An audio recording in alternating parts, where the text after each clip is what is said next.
Topaz Team Bogum Hockey Joao. 46편 우리 말씀 함께 읽겠습니다. 하나님은 우리의 피난처시요 힘이시니 환난 중에 만날 큰 도움이시라. 그러므로 땅이 변하든지 산이 흔들려 바다 가운데 빠지든지 바닷물이 솟아나고 뛰놀든지 그것이 넘침으로 산이 흔들릴지라도 우리는 두려워하지 아니하리로다. 셀라. 한 시내가 있어 나뉘어 흘러 하나님의 성 곧 지존하신 이의 성소를 기쁘게 하도다. 하나님이 그 성 중에 계심에 성이 흔들리지 아니할 것이라. 새벽에 하나님이 도우시리로다. 문 나라가 떠들며 왕국이 흔들렸더니 그가 소리를 내심에 땅이 녹았도다. 만군의 여호와께서 우리와 함께 하시니 야곱의 하나님은 우리의 피난처시로다. 셀라. 와서 여호와의 행적을 볼지어다. 그가 땅을 황무지로 만드셨도다. 그가 끝까지 전쟁을 쉬게 하시며 화를 꺾고 창을 끊으며 수레를 불사르는도 이르시기를 너희는 가만히 있어 내가 하나님 됨 알지어다. 내가 문나라 중에서 높임을 받으리라. 내가 세계 중에서 높임을 받으리라 하시로다. 만군의 여호와께서 우리와 함께 하시니 야곱의 하나님은 우리의 피난처이시로다. 아멘. 편 46편은 많은 믿음의 선배들이 좋아했던 시편이고 여기에서 또 많은 찬양들이 나왔습니다. 이 시편은 크게 세 덩이로 나뉘는데 맨 처음 1절을 보면은 하나님은 우리의 피난처시요 이렇게 이야기했어요.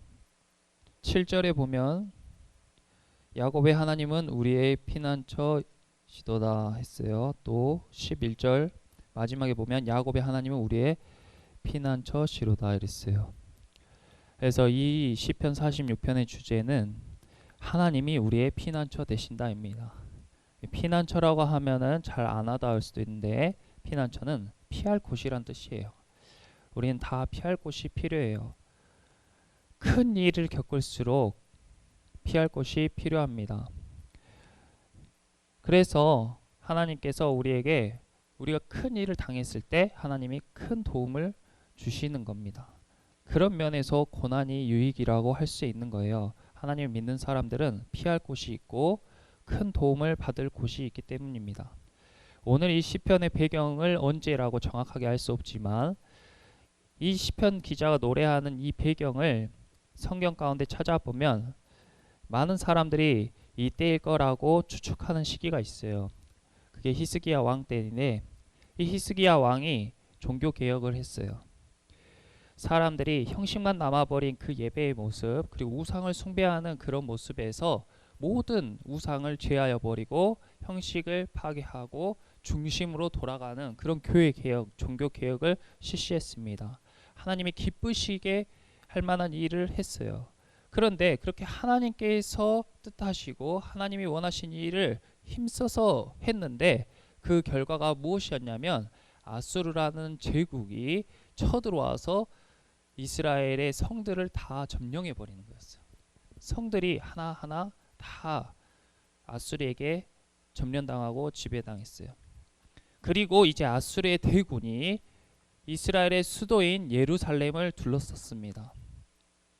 그러면서 왕과 하나님을 있는 힘껏 비난하고 백성들에게 너네 왕을 믿지 말라, 너네 하나님을 믿지 말라, 그건 다 거짓말이다 라고 비난하면서 저 성을 뱅 둘러쌌어요. 저 시대에 좋은 성이라는 것은 좋은 도시의 조건 세 가지가 있는데 첫 번째는 교통의 요충지여야 합니다. 길들이 여러 길로 나뉘는 그 중심에 있어야 많은 사람이 교육할 수 있기 때문에 교통의 중심지여야 돼요. 그리고 높은 지대에 있어야 돼요. 높은 지대에 있어야 적군들이 쳐들어왔을 때 방어하기가 용이합니다. 그런 면에서 예루살렘 성은 완벽한 요새였어요. 큰 길들이 오가는 길목이었고 그리고 사진에서 보다시피 저 높은 산 위에 지어진 성이라서 웬만한 군대가 쳐들어와서는 함락하기 어려운 곳이었습니다. 근데 한 가지 약점이 있었는데 뭐였냐면 저 성 안에서 살기 위해서는 꼭 필요한 게 물과 식량이에요. 그런데 성 안에 물의 근원이 없어. 성 안에 시내도 없고 강도 없고 샘도 없어요. 그리고 사람들은 저 성 밖에 있는 기온샘이라고 불리는 샘에서 물을 길러서 사용했어야 합니다. 근데 아수르의 대군이 이것을 잘 알고 있었어요. 아수르의 군대들이 이스라엘 병사 한 명이면 아수르 군대 10명을 능히 상대할 수 있는 저 요새에서도 약점이 있는데, 저 요새를 뱅 둘러서 병사들이 가로막고 있으면 물을 구하지 못한 이스라엘 사람들이 다 말라 죽을 것이다. 어쩔 수 없이 항복하거나 성 밖으로 나오게 되어 있다. 이런 전략을 사용한 것이죠. 아수르 군대는 이스라엘을 에워쌌습니다. 안에 있는 사람은 피가 마를 지경이에요. 약점을 정확하게 간파당해버렸잖아요. 그런데 이때에, 그러니까 하나님께서 환난 중에 만날 큰 도움이라고 했어요. 그래서 1절부터 3절까지는 어떠한 큰 두려움, 큰 고난이 와도 우리는 두려워하지 않겠습니다 하고 찬양하는 모습이었어요. 4절에 한 시내가 있어, 이렇게 시작해요. 한 시내가 있어. 이스라엘은 비도 잘 안 옵니다. 그리고 예루살렘 성 안에는 샘도 없고 시내도 없었어요. 그런데 이 시편 기자가 한 시내가 있어, 이렇게 찬양하고 있는 거예요. 그것이 나뉘어 흘려서 하나님의 성 곧 지존하신 이의 성소를 기쁘게 하도다. 이게 무슨 말이냐면, 놀랍게도 히스기야 때에 저 기온샘에서 성으로 흘러들어가는 지하 통로를 이미 만들어 놨던 거예요. 그래서 그곳으로 시냇물이 흘러가지고 땅속으로 시냇물이 흘러서 성 안으로 들어오는 그런 은밀한 시내가 있었다는 겁니다. 다 몰랐죠. 다 몰랐어요. 그런 것이 있는지 몰랐는데 그런 것이 있었던 거예요. 자, 지금도 있는데 이렇게 돼 있어요. 수로로 쭉 연결돼 있어서 성 안에 저렇게 샘이 만들어져 있습니다. 그러니까 저기에서 물을 공급받아 저 물이 끊기면은 정말로 죽는 거야. 근데 많은 적들이 성을 둘러치고 있기 때문에 두려움이 있지만 그래도 당장에 우리에게 물이 있기 때문에 성 안에서 버틸 수 있는 힘이 있는 거죠. 저 연못의 이름이 뭐냐면 이스라엘의 생명수, 저 연못의 이름이 뭐냐면 바로 실로암이에요. 저게 실로암입니다. 정말 이스라엘의 어둠이 쫙 짙게 깔렸을 때 한 줄기 희망 같은 저 시내, 저 물줄기, 이스라엘 모든 백성의 소망, 그게 실로암이에요. 그렇다면 저 물이 있으면 되는가? 아니죠. 그래도 아직도 적들은 진치고 있는 거예요. 이럴 때 여러분이 이런 큰 환난을 당했을 때, 큰 어려움을 당했을 때 여러분들 어떻게 행동하십니까? 누구에게 피하고 누구를 의지하고 어떻게 행동하세요? 히스기야는 이사야를 찾아갔어요. 이사야 선지자에게 어떻게 하면 좋을지 물었습니다. 근데 이사야 선지자가 히스기야, 하나님께 기도한 후에 히스기야에게 걱정 말라고 했어요. 하나님께서 일하실 거라고. 그래서 히스기야와 이사야는 저 실로암에서 나오는 샘물로 말미암아 확보한 그 시간에, 그 귀한 시간에 무엇을 했냐면 하나님 앞에 기도했습니다. 하나님 앞에 기도한 거예요. 이사야와 히스기야가 기도했는데 어떻게 기도했냐면 하늘을 보면서 부르짖어 기도했어요. 하늘을 보면서 부르짖어 기도했어요. 그런데 정말 놀랍게도 하루 이틀에 일어난 일이 아니에요. 수개월일 수도 있고 수년이었을 수도 있어요. 피가 말라가고 적군의 위협에 막 살이 타들어가는 것 같은데 그때 계속 기도하는 거예요. 부르짖어서. 내일 망할지도 모르는 상황에서 하나님을 붙잡는 겁니다. 그랬는데 놀랍게도 새벽에 하나님이 도우시리라 하신 말씀처럼 어느 날 새벽에 갑자기 아수르의 18만 5천 명의 사람들이 일순간에 다 죽어버려요. 갑자기 새벽에 다 죽어버렸어요. 그 대군이 하나님께서 역사하신 것이죠. 그러면서 이 시편 마지막에 하나님께서 우리에게 무엇이라고 말씀하고 계시냐면 이렇게 말씀하셨어요. 너희는 가만히 있어. 내가 하나님 됨 알지어다. 너희는 가만히 있어. 내가 하나님 됨 알지어다. 완전히 히스기야와 이사야는 이 말씀을 몸으로 체득했어요. 와, 내가 진짜 할 수 있는 게 없었는데, 꼼짝없이 성 안에서 죽은 목숨이었는데 하나님께서 봐주신 이 시내를 통해서 우리가 생명을 공급받고 그 하나님께서 주신 생명으로 기도하면서 매달렸더니 하나님께서 새벽에 우리를 도우셨다. 새벽에는 중요한 의미가 있어요. 새벽은 무엇이냐면 어둠이 빛으로 바뀌는 타이밍입니다. 하나님이 일하시는 순간이고 하나님이 역사하시는 타이밍이에요. 우리의 인생 가운데 짙은 어둠이 내려앉을수록 하나님께 매어 달려야 돼요. 그것이 빛으로 딱 바뀌는 그 타이밍이 바로 새벽입니다. 하나님께서 우리를 도우시는 순간인 것이에요. 그래서 저 실로암이 찬양 있잖아요. 어두운 밤에 깜깜한 밤에 새벽을 찾아 떠난다.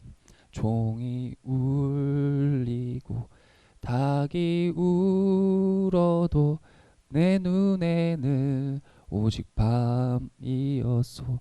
큰 환난을 당한 사람, 큰 어려움을 겪은 사람은 계속 밤이에요. 계속 밤이야. 영적으로 눈이 감긴 사람, 은혜에 메말라간 사람, 마음이 식어져 버린 사람, 딱딱해진 사람, 계속 밤이에요. 계속 밤이야. 우리가 처음 만난 그때는 차가운 새벽이었소. 예수님이랑 딱 만난 경험, 예수님 수련회 만나든 예배 때 만나든 찬양 때 만나든 그때를 뭐라고 표현해요? 새벽이에요. 근데 따뜻한 오후가 아니라 차가운 새벽이에요. 주님 마음속에 사랑이 있음을 나는 느낄 수가 있었소. 예수님을 딱 만나서 그 따뜻함을, 그 차가운 새벽인데 어둠이 싹 가시는 그 타이밍인데 그 타이밍에 예수님 만나니까 내 안에 따뜻함을 확 느낄 수 있었다는 거예요. 그때 터져나온 믿음의 고백이 오 주여 당신께 감사하리다. 실로암을 내게 주심을. 진짜 내가 말라 죽을 운명이었는데 이 시내를 통해서 내가 생명을 공급받습니다. 그 생명이 바로 영원한 사랑이에요. 하나님께서 우리에게 공급해 주시는 영원한 사랑이에요. 그래서 우리가 사방의 우겨쌈을 당하고 사망의 음침한 골짜기를 지나갈지라도 해를 두려워하지 않고 우리가 낙심하거나 넘어지지 않는 이유는 주님께서 우리를 위로하시기 때문입니다.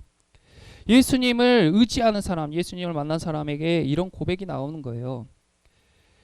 찬송가 585장을 보시면 제목이 내 주는 강한 성이요예요. 이 성은 어떤 성이냐면 우리의 피할 곳이 되주는 성인데 이 찬양을 지은 사람이 종교개혁자 마틴 루터였습니다. 1500년경에 16세기에 마틴 루터가 종교개혁을 하는데 얼마나 핍박이 심하든지 자기 친척도 다 잃고 재물도 다 잃고 명예도 잃고 이제 생명마저 위협을 당한 거예요. 3절 마지막 가사가 바로 그것입니다. 그런데 영원히 남을 것이 있어요. 마틴 루터에게 절대 뺏지 못할 것이 있어요. 그게 뭐였냐면 바로 하나님의 진리였어요. 진리를 붙잡고 나가는 거예요. 그러면서 낙심되어지고 포기하고 싶고 힘이 들어서 주저앉을 때마다 하나님께서 마틴 루터에게 한 시내를 흘려 보내주시는 거예요. 계속 생명을 공급해 주시는 거예요. 사랑을 공급해 주시는 거예요. 그래가지고 이 마틴 루터가 하나님께 영감을 받아서 큰 소리로 부르짖은 찬양이 바로 이 찬양인데 이렇게 찬양했습니다. 내 주는 강한 성이요.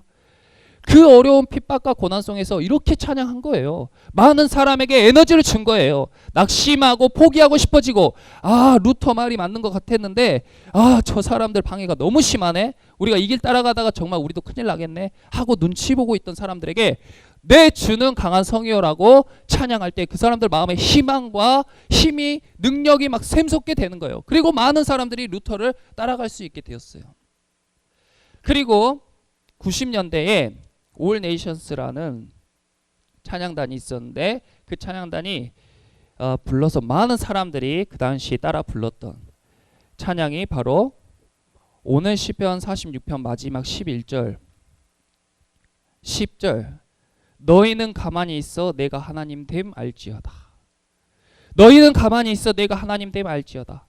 이 가사말이 와닿아서 이것을 하나님께 높여 불러 찬양 드리는데 너희는 가만히 있어 주가 하나님 됨 알지어다.